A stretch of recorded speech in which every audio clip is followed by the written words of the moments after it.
So loud. Beautiful. Too Thank quiet. you, Raymond.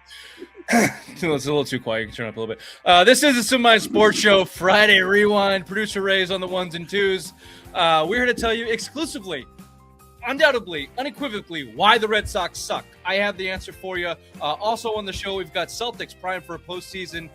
Bruins, a little backdoor postseason action, just like Irene on a Tuesday. Mike Vrabel in hot water again. 10 questions from a guy named Rob. This or that with Chief Bobby. Simplest minds of the week. This is the Simple Minds Sports Show Friday Rewind. Welcome to the show.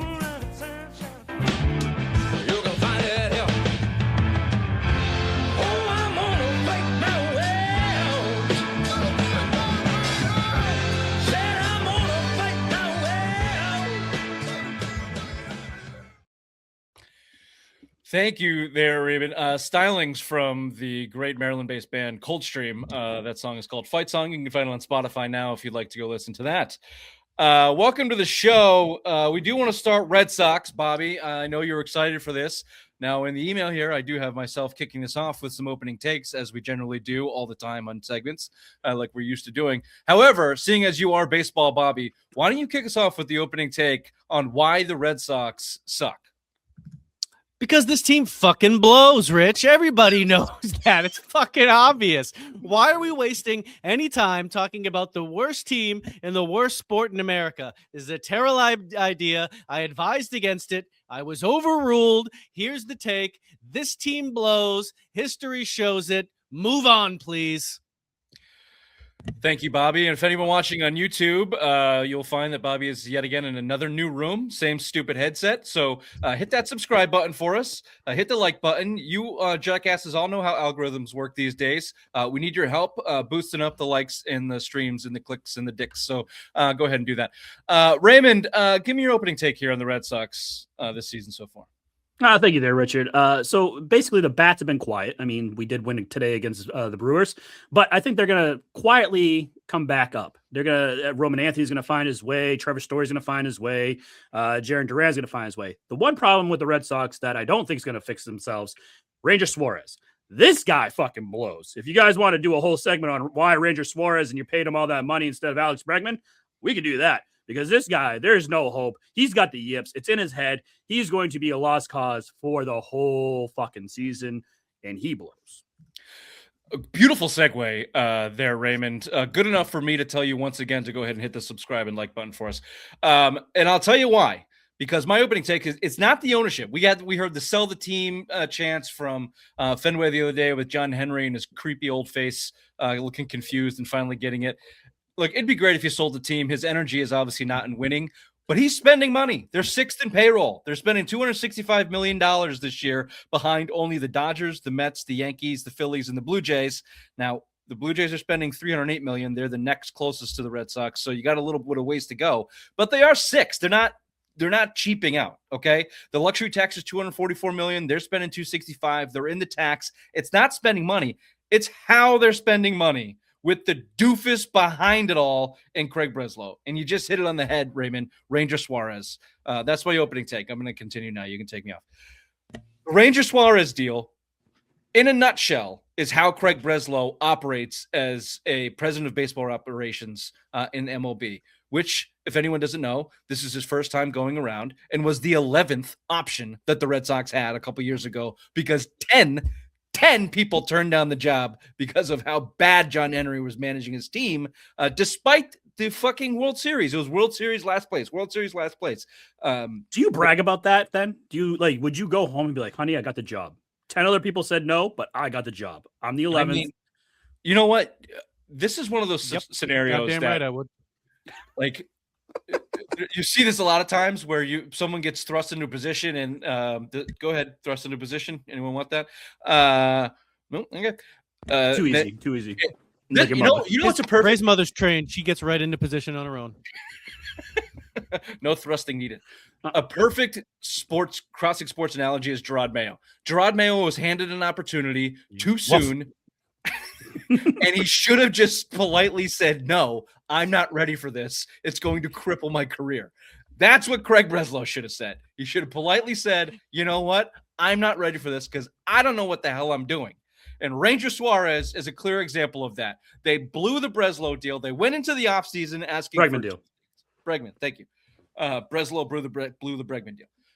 They said they needed a right-handed bat, and they don't do it, Bobby. And they said they needed a number 2 starting pitcher. They blew the Bregman deal. They didn't get a right-handed bat. And at the end of free agency, the last guy on the board, last big ticket number on the board was Ranger Suarez, who just got his last contract of his career, last big contract of his career, going into his 30s twilight, the exact fucking contract that they have been telling us that they don't want to sign for 5 to 7 years. So they're just reacting. Craig Breslow is not qualified for the job. He had a dismal offseason. They didn't add anything, and you can see it on the field despite taking 2 out of 3 from the Brewers and maybe figuring a couple things out here in the last couple of days. Craig Breslow needs to go. He's not the answer. But it's also not why they suck.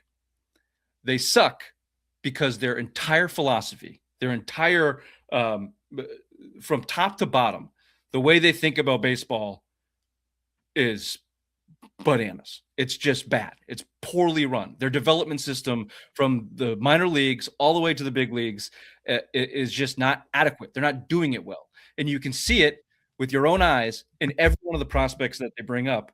They had to teach the number 1 prospect in baseball, Roman Anthony, how to ground a ground ball in the outfield at Fenway Park last year. Because the first one he saw in live action went through his fucking wickets out there in right field all the way to the wall, and he had to go chase it down like a jackass. And now he can't throw all of a sudden. So is that a mental thing, though? He might be a mental thing because they've thrust him into a position that there's just too much pressure on him at this point. Thrust into his cistern position. Fuck yeah. There we go. That's what we're looking for. A little energy from that, Raymond. Sorry, I got lost in my rambling. They decided to move their entire philosophy into the launch angle. The launch angle philosophy in baseball. If you want to date this back, they fired Dom Dombrowski, and then they brought in these guys, and all they taught their kids in the minor leagues is how to hit home runs. And since that time, they have been the worst defensive team in baseball, with the most or second most errors for 5 out of the past 6 seasons. This year, they have the second most errors. 2025, last year, they had the most in baseball. They had more than the Rockies and the White Sox, who are statistically the worst team ever. 2024, second most errors. 2023, second most errors. 2021, second most errors. So they're not teaching these kids how to play defense. They're only teaching them launch angle and how to hit the ball out of the ballpark. So you'd say, well, now they're coming up. This must be a pretty good slugging team. Nay. They're not a good home running hitting team. They're not a good power hitting team. They're a good strikeout team. Past 3 seasons. This year, the 8th most strikeouts in the league. Last year, 8th most strikeouts in the league. Year before that, 3rd most strikeouts in the league. Consistent suckitude. Generally, fine. Maybe you have some big power bats in there. They strike out 218 times, but they're blasting 30 home runs out of the ballpark. Nay. This year, they're 23rd in home runs. Last year, they're 15th, which is pretty good for them. The year before that, 2024, they were 9th, which was a goddamn miracle. 18th and 20th. And the prior years from that, 23 and 22. So bottom of the league, bottom third of the league in power, hitting, and home runs. So then logically, Bobby, you'd say, well, if they can't field and they can hit for power, then they must be putting their eggs in the pitching basket. No, I'm sorry, Ray. That's not actually the case. And I'm just going to go by the old man stat here, the ERA, earned run average, which I know the nerds have problems with that, but trust me, all the stats suck. Pitching this year, they're 23rd in ERA. Last year, they actually came in 5th because you had a back half of the season from Giolito and Bayo that was kind of lights out. Giolito no longer with the team, and Bayo stinks now. Bayo fucking blows. The year before that, 17th in ERA, 21st the year before that, 25th the year before that, and 15th in 2021, the year they went to the AL championship. They're not an elite pitching team. They can't even judge their talent. They just shipped Kyle Harrison off to Milwaukee. We just saw him. He shoved his 2.6 ERA up your ass. You traded him for Caleb Durbin, who is hitting, I think, 110 as your replacement for Alex Bregman. Not great there. The year before that, you shipped Quinn Priester for 3 guys you'll never fucking hear from. Quinn Priester went on to have the most wins for the Brewers last year, who had the most wins in baseball and a sub-3 ERA or sub-3 through 3.32 ERA. This is all to say. That was a little bit inside baseball. A lot of numbers there. I know Bobby's getting angry. Bobby loves numbers. I was already angry. They have no leadership from the top. They have no vision. They have no idea what they want their organization or ball club to be. They are simply reacting, and they are reacting to the overall philosophy from their ownership, which is just financial. They're just going to make sound financial decisions to be a profitable organization. And you hired a guy in Craig Breslow in your scouting, in your development department that don't know what the fuck they're doing. They're not qualified for the job. So you need to find people who can operate within the parameters of the financial system you're put in place, which is the 6th most in the league. Shouldn't be that hard, Craig Breslow. You fucking blew it. I'll sum up in summation. The Red Sox do not blow because of ownership. They blow because they have no leadership. They have no vision. They have no idea what they want to be. They're simply reacting with a core of executives who have no clue what they're doing and are underqualified to be in their jobs. And they're just throwing shit out there and hoping it works. Can I play Rastradamus? I yield the floor. Can I play Rastradamus real quick? I'll tell you 3 things that are going to we have a lead-in or some AI graphics for Rastradamus. Catch the video on YouTube when I edit it later on. First, this is what's going to happen first. Alex Cora will be fired, guaranteed. If it keeps going like this, he will not make May. You got the Tigers coming up at home. You got the Yankees coming up at home. You will be fucked. Alex Cora will be the scapegoat. He will be fired. Second thing that's going to happen, they will play a little better. Jason Varitek will probably be the manager. The young kids will like that. A World Series champion, a Boston legend, blah, blah, blah. They'll play a little better. Come trade deadline time, they'll be buyers, allegedly. They'll be in on every single big name that's out there. Whatever starting pitcher that's on the trade block, whatever big hit right-handed bat that's on the trade block, they'll be in on them. They won't get them, but they'll be in on every single one of those. And then third, come August, their top prospect, the shortstop, Franklin Arias, whatever it is, they'll be the big talk. Wait till he comes up. Wait, boys. Next year's our year. We got a young nucleus. This year wasn't our year, but next year is going to be the year. And then we're going to repeat that next year. It's not a bad Rastradamus. The next year is going to be a year with young talent. They've been pulling that string for. Oh my God, that's all you hear about. And and I'll let you finish up here, Bobby. And I know you're going to wrap this up nicely here, baseball, Bobby. You just mentioned the trade deadline. Last year's trade deadline on a team that was competing. Again, you had the best starting pitching in the league in the back half.